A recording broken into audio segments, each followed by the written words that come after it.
Livre d'Isaïe. Je commence par un mensonge. J'ai triché un petit peu, je vous ai dit hier qu'on écoutait les chapitres 43-44. Je vous ai menti. En fait, j'ai gardé une partie, la fin du chapitre 44, à partir du verset 24 pour aujourd'hui.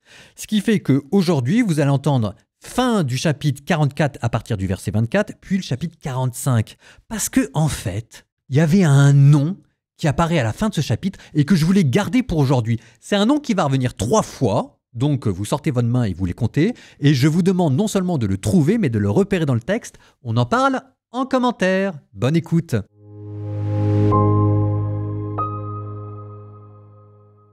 Ainsi parle le Seigneur ton Rédempteur, celui qui t'a façonné dès le sein maternel.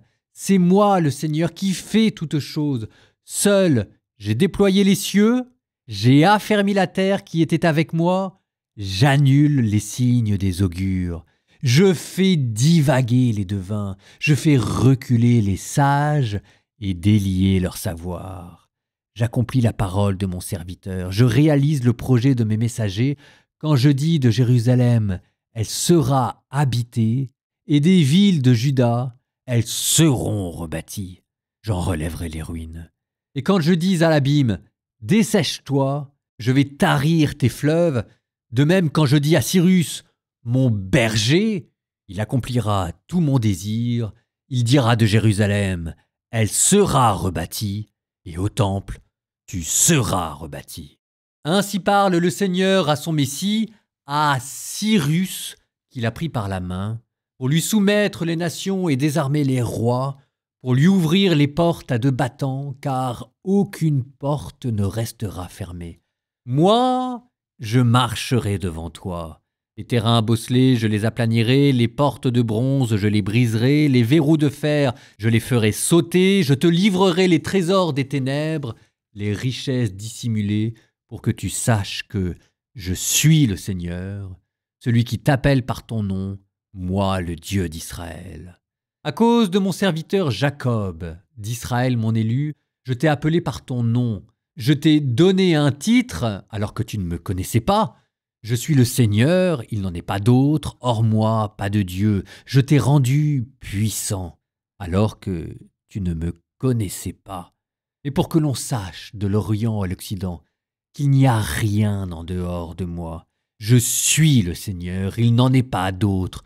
Je façonne la lumière et je crée les ténèbres. Je fais la paix et je crée le malheur. C'est moi, le Seigneur, qui fais tout cela. Cieux, distillez d'en haut votre rosée, que des nuages pleuvent la justice, que la terre s'ouvre, produise le salut, et alors que germe aussi la justice.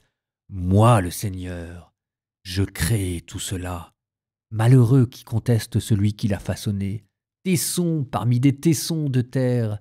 L'argile dira-t-elle à celui qui la façonne, « Que fais-tu? Ton ouvrage n'a pas de main ?»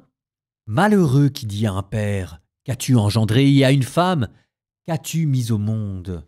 Ainsi parle le Seigneur, le Saint d'Israël, celui qui t'a façonné. Allez-vous m'interroger sur l'avenir de mes fils et me donner des ordres pour l'œuvre de mes mains?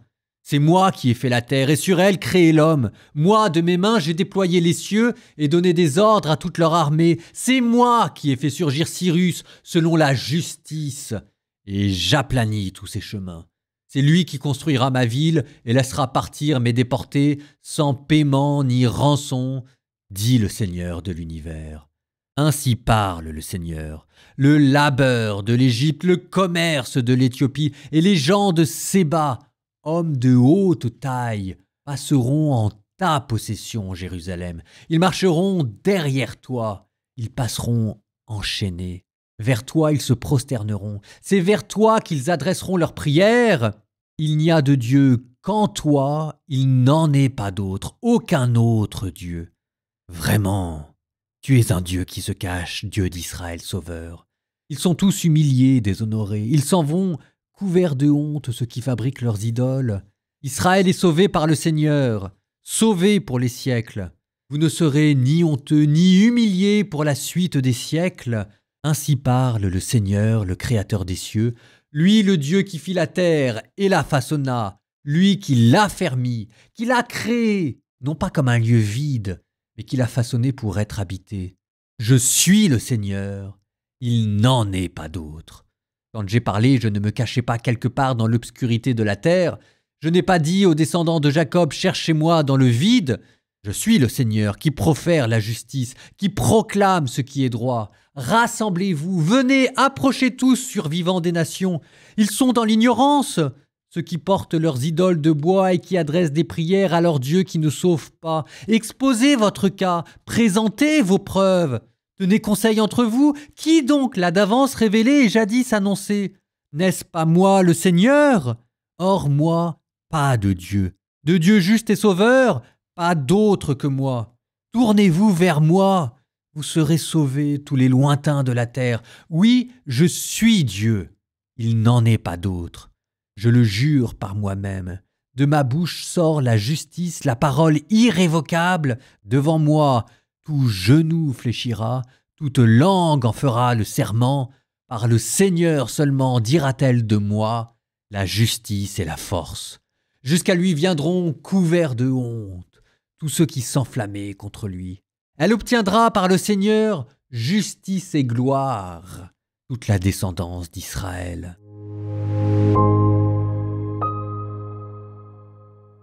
Alors, est-ce que vous l'avez? Bah oui, c'était Cyrus, verset 28. De même, quand je dis à Cyrus, mon berger, et puis ensuite 45, verset 1, ainsi parle le Seigneur à son Messie, Cyrus. Puis il y a encore une troisième, verset 13, c'est moi qui ai fait surgir Cyrus selon la justice. Alors cette troisième, vous pouvez la mettre entre parenthèses parce qu'en fait, elle n'y est pas dans le texte, c'est juste dans la traduction. En tout cas, il est explicitement annoncé dans 2 versets consécutifs. Il y en avait un qui était juste à la fin du chapitre 44 et l'autre juste au début du chapitre 45, ce qui explique mon petit découpage d'aujourd'hui. 2 leçons. 1. Méfiez-vous des découpages en chapitres. Parfois, ça arrive pile poil au mauvais moment. Et méfiez-vous aussi des traductions. Parce que le fait qu'il soit juste dans 2 versets, c'est intéressant. Ça veut dire que c'est juste une petite indication, paf, posée là. Alors maintenant, revenons sur ce Cyrus. Après l'Égypte et son pharaon, après l'Assyrie et Sennachérib, après Babylone et Nabuchodonosor, place à la Perse et à Cyrus. Alors la Perse, vous auriez déjà pu vous en douter. Parce que dans les chapitres précédents, on avait dit qu'il y a un conquérant, figure un peu voilée, on ne sait pas très bien qui c'était. Là maintenant, on sait enfin qu'il s'agit de Cyrus. Mais on vous disait dans les chapitres précédents qu'il venait à l'est. Sauf que les déportés étaient déjà à Babylone. Et qu'est-ce qu'il y a d'autre à l'est de Babylone? Il y a la Perse et c'est tout ce qu'il y a. Donc ça ne pouvait pas être autre chose que. Alors maintenant, qui est Cyrus? Fils de Cambyse Ier et roi des Perses depuis -550. Les conquêtes successives de Cyrus II, Cyrus le Grand, laissent présager un changement du paysage politique en Mésopotamie. Alors, des changements, on en avait déjà eu. Souvenez-vous, ça a d'abord été l'Égypte qui régnait sur tout ce beau monde-là. Et puis ensuite, faire nouveau, les grands empires arrivent, l'Assyrie et Babylone, et voilà qu'on passe encore à un autre changement de civilisation, la Perse. C'est vraiment une nouvelle et une grande étape qui arrive dans toute cette région de la Mésopotamie. Cyrus II prend Babylone dans la nuit du 15 au 16 Tishri, -539, des mains du roi affaibli Nabonide et de son fils corrégent Balthazar. Pour la faire simple, on a vu comment la Syrie était hyper cruelle, régnant par la terreur et empalant, écorchant vif ses ennemis. Avec Babylone, même si la destruction avait été encore pire, puisque c'est directement Jérusalem et le temple qui avaient été détruits, en attendant, Babylone avait un tout petit peu adouci la politique de conquête. Et le peuple déporté a pu s'installer en tant que communauté et survivre dans les rives de Babylone, ce qui n'avait pas été le cas pour la déportation dans la Syrie. Bon les Perses, ce sera encore autre chose. Eux, ils vont régner sur la Mésopotamie en se disant que le plus simple, c'est de renforcer les autorités locales conquises et d'acheter leur fidélité. Donc, qu'est-ce qu'ils vont faire? Ils vont acheter la fidélité d'Israël. Et ils vont être sympas avec eux. Mais ça, on n'y est pas encore. Pour l'instant, j'attire votre attention, 45.1, ainsi parle le Seigneur à son Messie, Cyrus. Voilà que Dieu accole le titre royal de Messie, Machiar, à un païen. usurpation scandaleuse d'un titre royal, d'une onction réservée à la maison davidique. Oui, mais d'abord, calmons-nous sur la fidélité de la dynastie davidique, qui n'a pas toujours brillé par sa splendeur, et 2, on a dit que derrière Cyrus se cachait autre chose. Quoi exactement? On a déjà commencé à le voir, mais on va continuer à le voir, ce sera dans l'épisode de demain. Du coup, attendez la suite. Nous nous tournons vers Dieu pour prier. Pour prier, je vous propose de méditer sur ces paroles que vous avez entendues dans la Bible et que les moines récitent là encore à l'office. Ce sont des paroles magnifiques. Au nom du Père et du Fils et du Saint-Esprit. Amen. Ainsi parle Dieu. Ça, c'est pour nous rassurer quand nous avons l'impression de le chercher dans le vide. Quand j'ai parlé, je ne me cachais pas quelque part dans l'obscurité de la terre. Je n'ai pas dit aux descendants de Jacob, « Cherchez-moi dans le vide ». Je suis le Seigneur, qui profère la justice, qui proclame ce qui est droit. Et vous voyez comment est-ce que aujourd'hui, c'est pas nous qui prions Dieu, c'est Dieu qui nous prie. Tournez-vous vers moi.